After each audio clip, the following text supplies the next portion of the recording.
பாய் எப்படி இருக்கீங்க? சலாம் அலைக்கும். பாருங்க பாய், பருவத்துக்கு மழை வருதோ இல்லையோ, வட்டா வட்டா வருஷா வருஷம் இந்த பருவத்துக்கு நான் வந்துருவேன். ஆமா ஆமா, எலெக்ஷன் கட்சியில இருக்கேன்ல. மறந்துட்டீங்க. அப்படியே இருங்க. அது லாங் வந்து எடுக்க ஆரம்பிக்கிறேன். அது குத்திட்டே இருங்க அப்பப்ப.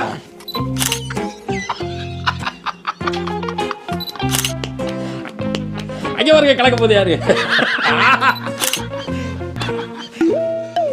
நமக்கு என்ன கொடு. கஞ்சி வாங்க. கஞ்சி கொடுங்க, கஞ்சி கொடுங்க. வாங்க.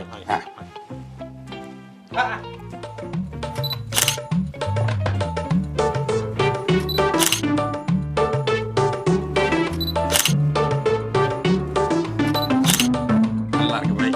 அடுத்த வருஷம் இதே மாதிரி வந்துருவேன். மறக்காம போட்டோக்கு வர்றேன். அப்புறம் வரட்டப்பா. வரவா பாய் பாய் பாய். நல்லா பாய் பாயிண்ட் வரான். ஏதோ பிரச்சனை வந்தா பாய் அப்படின்ட்டு போயிடுறான். என்ன சொல்றது?